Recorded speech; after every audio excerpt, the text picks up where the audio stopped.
जी हाँ, battle of Gaza का दायरा, इसका पैमाना बहुत बढ़ता हुआ नजर आ रहा है। ये जंग बहुत आगे बढ़ गई है ऐसा लगता है, क्योंकि तुर्की ने सीधे सीधे इजराइल के खिलाफ जंग का ऐलान कर दिया है। और जबालिया कैंप को जिस तरह से निशाना बनाया गया है, जबालिया कैंप पर जैसे हमला हुआ है, उसके बाद विरोध के स्वर अलग अलग देशों से बुलंद हो रहे हैं इजराइल के खिलाफ। तो क्या जबालिया विश्व युद्ध कराएगा? इसी बड़े सवाल के साथ आज शो की कर रहे हैं शुरुआत। आपके साथ मैं हूं समीर अब्बास, मेरे साथ सुरभि शर्मा भी मौजूद है। गाजा युद्ध विनाशक मोड़ पर पहुंच चुका है। दोनों तरफ से विध्वंसक हथियारों का इस्तेमाल किया जा रहा है, जिससे दुनिया के तमाम देशों की चिंता बढ़ गई। अब पहली बार युद्ध में इजराइल की तरफ से हिरोशिमा नागासाकी की बात हुई है। सवाल तो ये भी उठ रहे हैं कि क्या जंग परमाणु युद्ध में बदलने वाली है? जी हां, उधर से हूती भी परमाणु हमले की धमकी दे रहे हैं। हमास ने पहली बार अपनी टॉर्पीडो मिसाइल का इस्तेमाल किया है। ईरान ने इजराइल को एक बार फिर दे दी है बड़ी चेतावनी।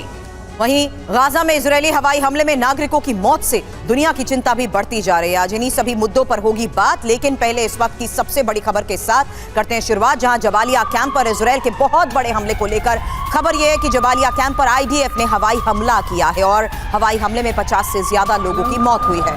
आपको बता दें, इजराइल के हमले से कैंप में भारी तबाही की ये तस्वीर आपको TV9 भारतवर्ष दिखा रहा है, जहां इजराइल की तरफ से दावा ये किया गया कि कैंप खाली करने को पहले ही कह दिया गया था, लेकिन अब जिस तरीके से इस हमले को अंजाम दिया गया है, ये समीर तस्वीरों के जरिए अंदाजा लगाइए किस तरीके से बड़ा गड्ढा हो चुका है इस पूरे इलाके में और सब कुछ खंडर में तब्दील कर दिया गया।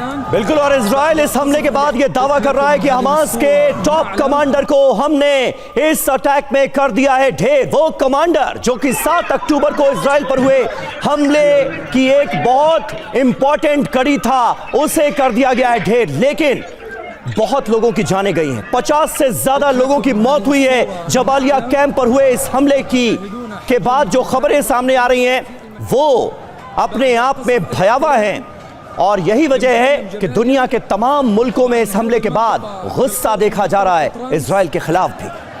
जिस तरीके से इस हमले को अंजाम दिया गया है और कैसे हमास कमांडर ढेर हुआ है, इसी बारे में जानकारी आपके सामने, क्योंकि जबालिया कैंप के पास सुरंग पर ये बॉम्ब गिराए गए हैं। हालांकि बड़ी खबर ये भी सामने आई कि हवाई हमले में समीर हमास की सबसे बड़ी सुरंग को नष्ट करने में कामयाबी हासिल हुई है। बिल्कुल, और इजराइल ये दावा कर रहा है कि इस सुरंग में हमास के लड़ाके ऑपरेट कर रहे थे। हमास के कई कमांडर्स यहां पर मौजूद थे। हमले के वक्त सुरंग में रणनीति बनाई जा रही थी कि आगे के हमलों को कैसे अंजाम देना है, और यही वजह है कि जिस आधार पर यह इनपुट था इब्राहिम बियारी को लेकर, इस हमले में उसे ढेर कर दिया गया है। इस हमले में कमांडर इब्राहिम बियारी मारा गया है, जो 7 अक्टूबर को हमले में शामिल था।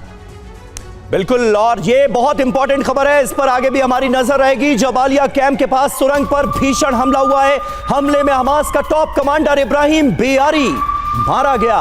7 अक्टूबर को जो वहशियाना, बर्बर, अमानवीय हमला इजराइल पर हुआ था, उसमें इस कमांडर की बड़ी भूमिका थी, इस बियारी की बड़ी भूमिका थी। और इजराइल के पास ये पुख्ता इनपुट थे कि जबालिया कैंप के नीचे की टनल में जो लड़ाके हमास के ऑपरेट कर रहे हैं, उसमें ये कमांडर भी शामिल है। इजराइल यही दावा कर रहा है, आईडीएफ की तरफ से यही दावा किया गया है कि पुख्ता इनपुट मिलने के बाद जबालिया कैंप को बनाया गया निशाना।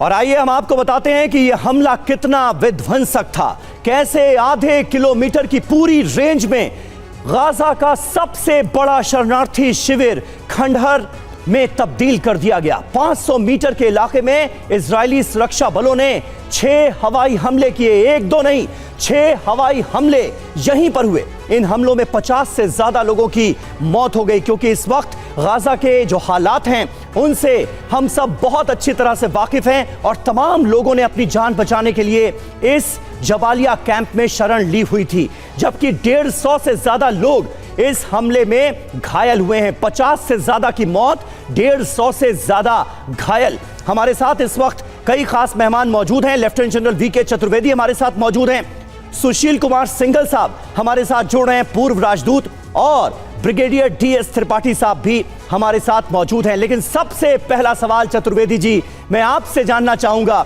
इस युद्ध में तमाम अंतर्राष्ट्रीय नियम, कायदे, जेनेवा कन्वेंशन की शर्तें ये तो टूटते हुए हमने पहले भी देखी हैं, लेकिन जबालिया कैंप को जिस तरह से निशाना बनाया गया है, इजराइल ये दावा कर रहा है कि हमने हमास का टॉप कमांडर ढेर कर दिया, लेकिन ऐसे तमाम लोग जिनका इस जंग से कोई वास्ता नहीं था, जो बेकसूर थे, बेगुनाह थे, वो भी इस कैंप पर हुए हमले में मारे गए हैं। दुनिया कैसे देखेगी इस हमले को? समीर, आपने बहुत सही कहा है कि ये जबालिया कैंप में जो एक हमला हुआ है कल, और उसमें काफ़ी निर्दोष भी मारे गए हैं। बच्चे भी होंगे, कुछ सीनियर सिटीजन्स भी होंगे और कुछ महिलाएं भी होंगी। लेकिन एक चीज़ मैं बताना चाहता हूँ, लड़ाई में जैसा आपने जिक्र भी किया था कि जिनेवा कन्वेंशन के जितने भी नैतिक आधार पे रूल बनाए गए हैं, वो उन सब का बिल्कुल उल्लंघन हुआ है। और यहाँ पर भी मेरा पूर्ण विश्वास के साथ कह रहा हूँ कि इस कैंप में उनका कमांड एंड कंट्रोल सेंटर होगा, यहाँ पर उनके लीडर्स मौजूद होंगे और उनको निशाना बनाने के लिए ये हमला किया गया है। लेकिन जब इस तरह के हमले होते हैं तो निर्दोष जरूर बिल्कुल उनके ऊपर एक नाजायज हमला कह लीजिए या जो भी कह लीजिए, लेकिन नैतिकता का मतलब है कि जो आदमी वहाँ पे प्रेजेंस है जिसकी, जो कि वहाँ पे नहीं होना चाहिए। हॉस्पिटल्स वगैरह में ये लोग अपना कमांड सेंटर बनाते हैं, ये लोग अपने हेडक्वार्टर्स बनाते हैं, खुद चुपते हैं, और जब इस तरह की ये नापाक हरकत करेंगे तो नेचुरली इस तरह से हमला करना पड़ेगा। कि अब बकायदा वीडियो जारी कर ये दावा किया जा रहा है कि किस तरीके से हमलों को अंजाम दिया गया है। एक और बड़ी खबर है, क्योंकि हमास ने अब गाजा से इजराइल पर रॉकेट दागे हैं और इजराइल के अशदोद में ये रॉकेट गिरे हैं। अशदोद के रिहायशी इलाके को कैसे टारगेट किया गया, कैसे रॉकेट अटैक हुआ, ये तस्वीर देखिए। काले धुएं का ये गुबार रॉकेट हमले के बाद लगी आपकी वो तस्वीर जहां हमास का गाजा पर ये बड़ा हमला है।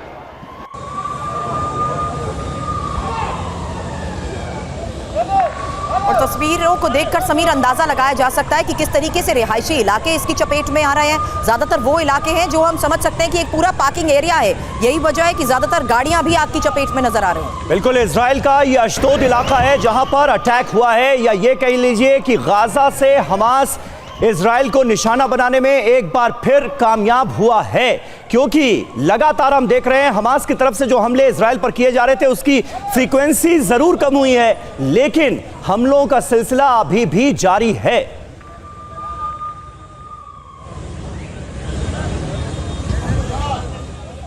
और वहीं हमास ने इजराइल पर हमले का एक वीडियो जारी किया है। सराया अल कुद्स ब्रिगेड ने एक रॉकेट अटैक किया और उसका वीडियो जारी किया गया।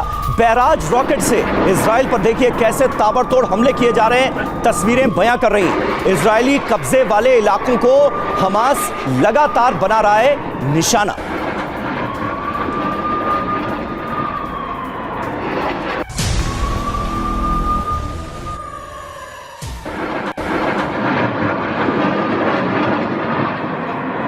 और गाजा पर विनाशकारी हमले की तैयारी में इजराइल है, ये एक और सबसे बड़ी खबर सामने आई है, जहां गाजा पर लगातार हो रहे हमले की तस्वीरें भी हम आपको दिखा रहे हैं, क्योंकि विनाशकारी हमले की तैयारी में इजराइल भी है। गाजा युद्ध पर अमेरिकी अखबार का ये बहुत बड़ा खुलासा हुआ है, जहां इजराइल ने हिरोशिमा नागासाकी का जिक्र किया है। हालांकि अमेरिकी अधिकारियों के सामने परमाणु हमले के जिक्र को लेकर मायने बढ़ जाते हैं समीर, और ये जानना और समझना बहुत जरूरी है कि आखिर इस बयान में हिरोशिमा नागासाकी का जिक्र करते हुए किस तरीके से गाजा युद्ध को लेकर अब बड़े खुलासे किए जा रहे हैं। समीर, बिल्कुल, ये जानना बहुत महत्वपूर्ण है पूरी दुनिया के लिए कि जिस तरह से गाजा पर इजराइल की तरफ से हमले किए जा रहे हैं, फिलिस्तीन की तरफ से जो अथॉरिटी की तरफ से कहा गया है उसमें भी हिरोशिमा नागासाकी का जिक्र किया गया है। और देखिए, हिरोशिमा नागासाकी गाजा युद्ध पर बड़ा फैसला, बड़ा खुलासा आपके सामने हम रख रहे हैं। अखबार का दावा क्या है ये अब आपको दिखाते हैं। इजराइल ने हिरोशिमा नागासाकी की बात की, अमेरिका के सामने हिरोशिमा नागासाकी की चर्चा हुई। गाजा में मारे जा रहे नागरिकों पर अमेरिका ने चिंता जताई थी। इजराइल ने हिरोशिमा नागासाकी में मारे गए लोगों का जिक्र कर दिया। बड़े सवाल, क्या गाजा जंग परमाणु युद्ध की तरफ बढ़ रही है? क्या इजराइल हमास पर परमाणु हमले की तैयारी कर रहा है? गाजा पर परमाणु हमला हो सकता है क्या? गाजा युद्ध के दौरान हिरोशिमा नागासाकी का जिक्र क्यों किया जा रहा है? यह बहुत बड़ा सवाल है सुरभि। इससे पहले पैलेस्टीनियन अथॉरिटी ने जिक्र किया था कि यह तो हिरोशिमा नागासाकी जैसा मंजर है गाजा में, और अब अमेरिका की तरफ से जो बातें कही गई हैं वो भी इस तरफ इशारा कर रही हैं कि आने वाले वक्त में ये मंजर बहुत भयानक सामने आ सकते बिल्कुल हैं। सही कहा। इन सवालों को लेकर एक्सपर्ट्स के साथ भी करेंगे बात, लेकिन उससे पहले इन बयानों को डिकोड करना जरूरी है, क्योंकि अब एंटनी ब्लिंकन ने भी हमास पर यह बड़ा बयान दिया है। इजराइल को अपनी रक्षा का अधिकार है, हमास ने इजरायली लोगों पर क्रूरता की है। एक और बयान यहां पर सामने आ रहा है जिसमें यह बार बार कहा गया है कि प्रेसिडेंट बाइडेन भी ये दोहराते आए हैं कि किस तरीके से अमेरिका इस बड़े सहयोग के साथ इजराइल के साथ खड़ा हुआ है, क्योंकि इजराइल अपने अधिकार के लिए लड़ाई लड़ रहा है। A family of 4, a young boy and girl, 6 and 8 years old, and their parents around the breakfast table. The father has eye gouged out in front of his kids, the mother's breast cut off, the girl's foot amputated, the boy's fingers cut off before they were executed, and then their executioners sat down and had a meal. That's what this society is dealing with. And no nation could tolerate that. And as we've said repeatedly, as President Biden has repeatedly made clear, Israel has not only the right but the obligation to defend itself and to try to take every possible step to make sure this doesn't happen again. Farmer ambassador Sushil Kumar Singhal sir हमारे साथ हैं। Singhal sir, इन बयानों को इस time के लिहाज से कैसे समझा जाए? हिरोशिमा नागासाकी की बात करना और एक स्ट्रैटेजिक अलायंस होते हुए इजराइल के हक में बात कहना है कि जो हिरोशिमा और नागासाकी की जो बात हो रही है जी, आपने मेंशन किया कि पैलेस्टाइन ने भी हमास की तरफ से भी इसके ऊपर बयान आया, और इज़राइल ने भी प्राइवेट कन्वर्सेशन में अपनी जो बातचीत हो रही है अमेरिका से, उसमें भी उन्होंने हिरोशिमा और नागासाकी की बात की। तो उसका हमें उसको समझना पड़ेगा कि इस रेफरेंस जो कहा जा रहा है वो किस उद्देश्य से कहा जा रहा है।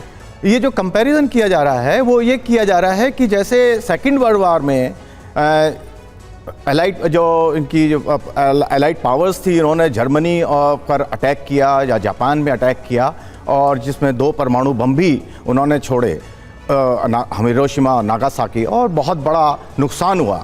तो वो ये जस्टिफाई करने की कोशिश कर रहे हैं। नहीं सिंघल साहब, एक तो बड़ी बात ये नजर आ रही है कि इजराइल अमेरिका को यह बताता हुआ नजर आ रहा है कि हाई मॉरल ग्राउंड लेने की स्थिति में आप है नहीं। सबको पता है कि अमेरिका ने जापान पर क्या किया था। हिरोशिमा नागासाकी की याद इजराइली दिला रहा है अमेरिका को।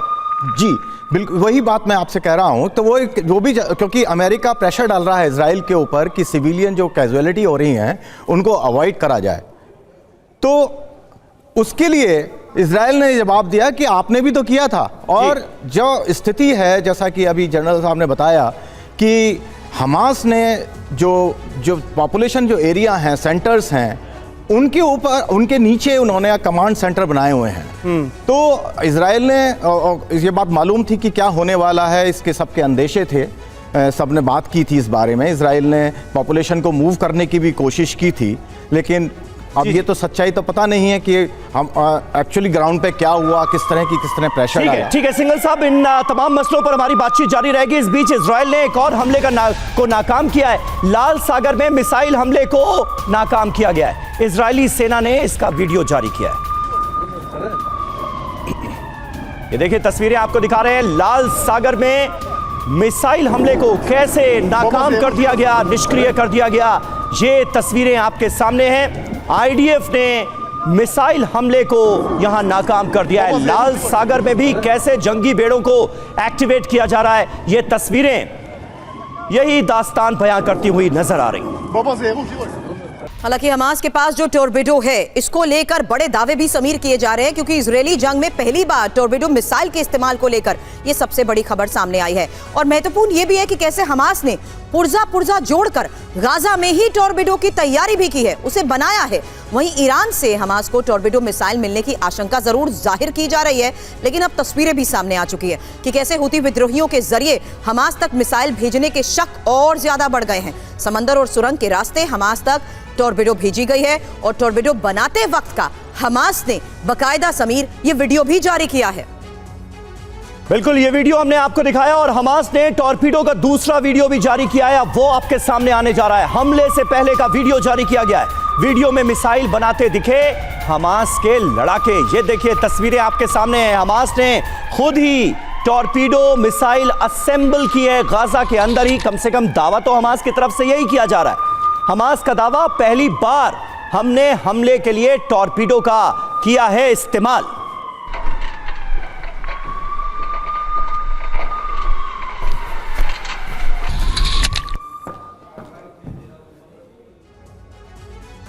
और हमास की टॉर्पीडो कितनी विध्वंसक है, अब इसकी डिटेल आपके सामने आने जा रही है। इसके बारे में आपको बता दें, क्योंकि पहली बार ऐसा हुआ है जब इस तरह के टॉर्पीडो का इस्तेमाल हमले के लिए हमास ने किया है। एक तो आकार में यह बेहद छोटी है, छोटे लॉन्चर से हमले में सक्षम है। युद्धपोत को तबाह करने का ये टॉर्पीडो मिसाइल मादा रखती। हालांकि जीपीएस टेक्निक से ये लैस जरूर है और हाथ से तैयार की गई है। हालांकि टॉर्पीडो का नाम अल आसिफ रखा गया है। लेकिन मनीष हमारे सहयोगी इस वक्त हमें ज्वाइन कर चुके हैं, सीधा उनका भी रुख करते हैं, क्योंकि मनीष, जमीनी जंग की हकीकत आप तस्वीरों के जरिए हमें बता रहे हैं, लेकिन समुद्र में जिस तरीके से ये बड़ी तैयारी की गई है, हमास तो अब बकायदा वीडियो जारी कर यह भी बता रहा है कि किस तरीके से टॉर्पीडो की तैयारी उसने वहीं बैठे की।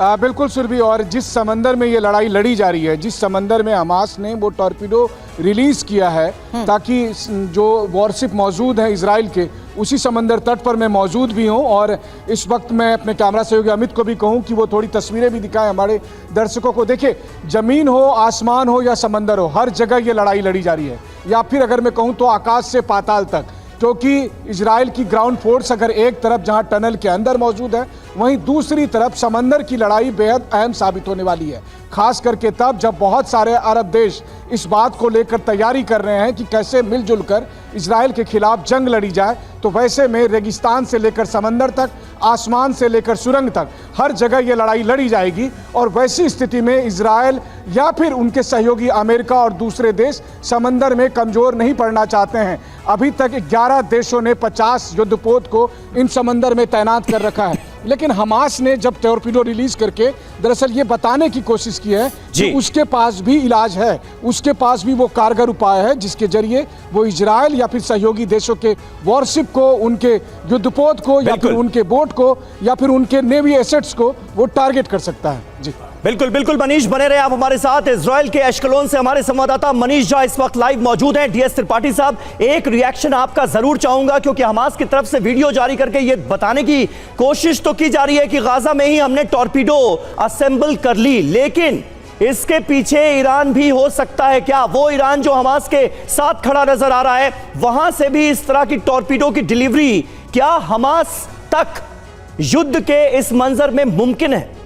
बिल्कुल मुमकिन है। आप देखिए, हम इसके बारे में पहले भी बात कर चुके हैं समीर की मैक्सिमम जो इनके हथियार पकड़े गए हैं जी, वो जो इन्होंने खुद असेंबल किए हैं। इनफैक्ट वॉल स्ट्रीट जर्नल कल का जो उनका अखबार में आया हुआ था, उन्होंने कहा है कि इनके पास राइफल्स जो हैं AK-47, AK-50 और नॉर्थ कोरियन जो पाया गया है, कईयों को इन्होंने मॉडिफाई कर लिया है। इसी तरह इन्होंने रॉकेट्स जो इनके पास हैं वो इन्होंने मॉडिफाई किया है। लेकिन जो ईरान का हाथ है ये बिल्कुल सही है।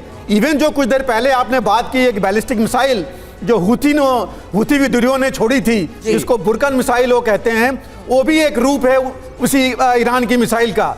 लेकिन ये दो चीजें जो नई हैं, जो अभी 2-3 दिन में हुई है, एक टॉर्पीडो का आना जो पहले पता नहीं था, जो नहीं लगता था कि इनके पास होगी, ये जो है एक नई चीज है जो खतरा उत्पन्न कर सकती है इनके इजराइल के जो भी शिप्स हैं उनके लिए। और दूसरा जो मिसाइल हुतियों ने दागा है वो बैलिस्टिक मिसाइल है।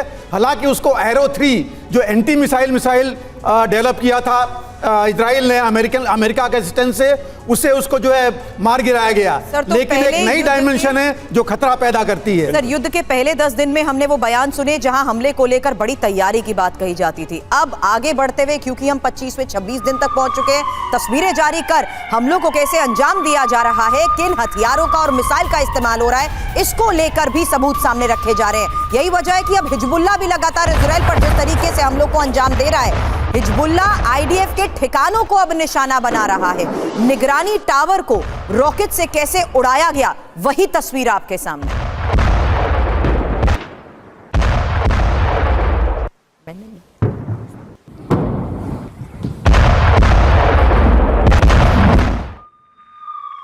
और ईरान के हूती विद्रोहियों का भी जिक्र हुआ। उनकी तरफ से एक नया वीडियो भी जारी किया गया है। सांकेतिक वीडियो जारी कर हमले की धमकी दी है हूती विद्रोहियों ने। ड्रोन से इजराइल पर हमले की धमकी दी गई है। ये वही वीडियो हम आपको दिखा रहे हैं। हूती विद्रोहियों की तरफ से यह वीडियो जारी किया गया है। सांकेतिक वीडियो है, लेकिन इसके जरिए बताने की कोशिश यह है कि हमारे ड्रोन एक्टिव मोड में है और किसी भी वक्त इजराइल पर हमला किया जा सकता है। हूती विद्रोहियों की इजराइल को परमाणु धमकी। एक और सबसे बड़ी खबर आई जहां इजराइल के परमाणु ठिकानों पर हमले की ये चेतावनी है और डिमोना परमाणु संयंत्र को निशाना बनाने की ये चेतावनी दी गई है। अब ये इंपॉर्टेंट हो चुका है कि किस तरीके से अब अलग अलग फ्रंट पर इजराइल अभी तक तो हमलों को अंजाम देते हुए इन चेतावनियों को देखते हुए स्ट्राइक कर रहा था, लेकिन अब हूती विद्रोहियों की इजराइल के परमाणु संयंत्र तक हमले की इस चेतावनी को लेकर समीर आज ये सबसे बड़ी खबर सामने आई। तो देखिए, हूती विद्रोही जिस डिमोना परमाणु संयंत्र का जिक्र कर रहे हैं उनके बारे में थोड़ी इंफॉर्मेशन आपको दे देते हैं। इजरायली परमाणु ठिकाने के बारे में क्या अहम जानकारियां हैं, ये देखिए। यरूशलेम से 90 किलोमीटर दूर है डिमोना परमाणु संयंत्र, जिस पर निशाना साध कर बैठे हैं हूती विद्रोही, ऐसा वो दावा कर रहे हैं। परमाणु संयंत्र 1950 में फ्रांस के सहयोग से बना था। हालांकि डिमोना में इजराइल ने पहला परमाणु बॉम्ब भी बनाया था। ये इंपॉर्टेंट लोकेशन है समीर, और इजराइल के पास 80 से ज्यादा 90 परमाणु बम होने का जो दावा किया जाता है, अब उसी संयंत्र को टारगेट करने की कोशिश की जा रही है। बिल्कुल, परमाणु ठिकाने के पास कई बार फायरिंग की घटना हो चुकी है। ऐसा नहीं है कि हमले से पूरी तरह से महदूद रहा हो ये पूरा एरिया। ईरान, सीरिया, यमन देशों के निशाने पर डिमोना संयंत्र रहा है और अब बाकायदा नाम लेकर हूती विद्रोही ये कह रहे हैं कि इस पर हमला किया जा सकता है। मनीष, खतरा इजराइल के लिए भी कितना बढ़ता हुआ नजर आ रहा है, क्योंकि हमने देखा लेबनान की जमीन का इस्तेमाल लगातार किया जा रहा है, सीरिया से हमले हुए हैं और अब हूती विद्रोही यमन की जमीन को भी एक्टिवेट करते हुए नजर आ रहे हैं। परमाणु संयंत्र निशाने पर है, यह सीधे सीधे बता दिया गया है। बिल्कुल समीर, और देखिए सबसे बड़ी खबर मैं अभी आपको बता दूं कि अब लगभग इजराइल के अधिकारियों ने भी इस बात की पुष्टि कर दी है कि हमास की तरफ से भी कल इजराइल के परमाणु संयंत्र डिमोना को टारगेट करते हुए मिसाइल दागे गए थे। तो आप समझ सकते हैं कि हूती हो या हमास हो, सबके टारगेट में क्या है? सबके टारगेट में है इजराइल का वो परमाणु संयंत्र जहां से तबाही मच सकती है, जहां से विध्वंस मच सकता है, या फिर जहां से उन्हें अंदेशा है कि इजराइल मिडिल ईस्ट के साथ अगर जंग होती है तो वहां पर वो परमाणु युद्ध में अपने वेपन का इस्तेमाल कर सकता है। तो एक तरफ जहां यमन की तरफ से जंग का ऐलान कर दिया गया है, हूती के टारगेट पे है, हमास के टारगेट पे, हिजबुल्लाह के टारगेट पे, और ऐसा नहीं है कि केवल टारगेट पर है, बल्कि इजराइल के परमाणु संयंत्रों को निशाना बनाकर वो लगातार रॉकेट और मिसाइल दाग रहे हैं। हालांकि उस परमाणु संयंत्र की सुरक्षा के लिए उस जगह पर कई सारे आयरन डोम और दूसरे एयर डिफेंस सिस्टम को तैनात कर रखा है, क्योंकि इजराइल को भी इस बात का पता है कि ईरान हो या दूसरे और दुश्मन देश, हर किसी के नजर में इजराइल का वो परमाणु संयंत्र है। मैं खुद बताऊं आपको कि मैं कई बार जो लेबनान बॉर्डर की तरफ गया हूं तो मैं उसी परमाणु संयंत्र के पास से होकर गुजरा हूं। मैंने देखा है कि वहां पर क्या पोजीशन है, इसीलिए आपको वहां कैमरे की इस्तेमाल की इजाजत भी नहीं दी जाती है, लेकिन इसके बावजूद हमास हो या हूती हो, सबके टारगेट पर वो परमाणु संयंत्र है। अब आपने क्योंकि मनीष लेबनान का जिक्र किया है, वहां पर आईडीएफ ने किस तरीके से बड़ी स्ट्राइक की है, इसको लेकर एक और सबसे बड़ी खबर सामने आई है, क्योंकि अब हिजबुल्लाह का मिसाइल साइट इसमें तबाह हो चुका है और आईडीएफ के फाइटर जेट्स ने जिस तरीके से इस साइट को निशाना बनाया, लॉन्च साइट से पहले मिसाइल हमला यहां हुआ था। आईडीएफ ने हिजबुल्लाह से मिसाइल हमले का बदला ले लिया है। और ईरान की इजराइल को चेतावनी सामने आई, गाजा जंग विद्रोहियों को भड़का देगी। इजराइल के खिलाफ जंग में उतर सकते हैं हूती। गाजा में मासूमों की मौत आक्रोश को और बढ़ाएगी, इसका जिक्र किया गया है ईरान की तरफ से। ईरान ने यूएन के मंच पर यह बयान दिया है।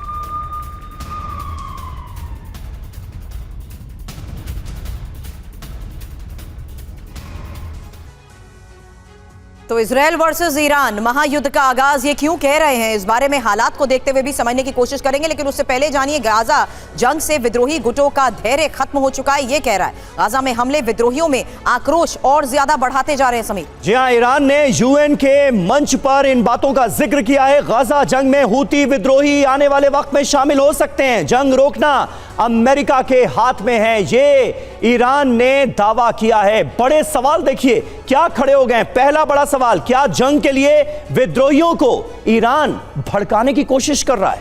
हालांकि क्या ईरान की मिडिल ईस्ट को युद्ध में झोंकने की यह कोशिश भी माना जाएगा, क्योंकि क्या विद्रोही गुट मुस्लिम देशों को एकजुट करने की कोशिश करेंगे? इन तमाम बड़े सवालों के साथ सिंघल सर, मैं आपसे यह जानना चाहूंगी, क्या ह्यूती रेबल्स के उस इतिहास को समझते हुए आपको लगता है कि इजराइल को लगातार टारगेट करने के तहत ईरान की मंशा के साथ ये चलने को तैयार होंगे?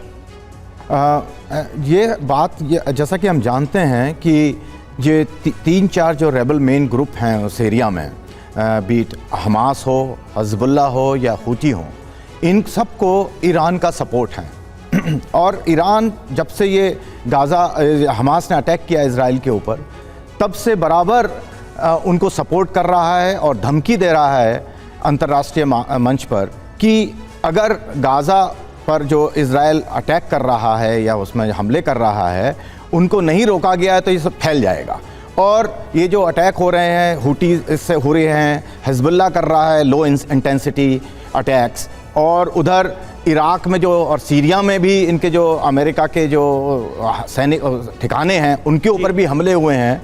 तो ये सब क्लियर इंडिकेशन है कि ये ईरान चाहता है कि हमास पर जो गाज़ा पट्टी पर जो हमला चल रहा है उसको किसी तरह से कंट्रोल हो, और नहीं तो वो धमकी दे रहा है कि ये बढ़ा दिया जाएगा।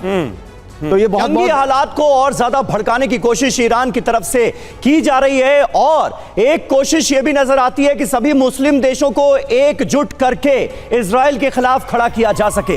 इजरायली सैन्य काफिले पर हमास का हमला इस बीच हुआ है। हमास ने ATGM से इस हमले को अंजाम दिया। हमास के हमले में 9 इजरायली सैनिकों की मौत की खबर सामने आ रही है। सेबर गिवाती ब्रिगेड के थे ये सभी जवान। IDF ने जवानों की मौत की पुष्टि कर दी।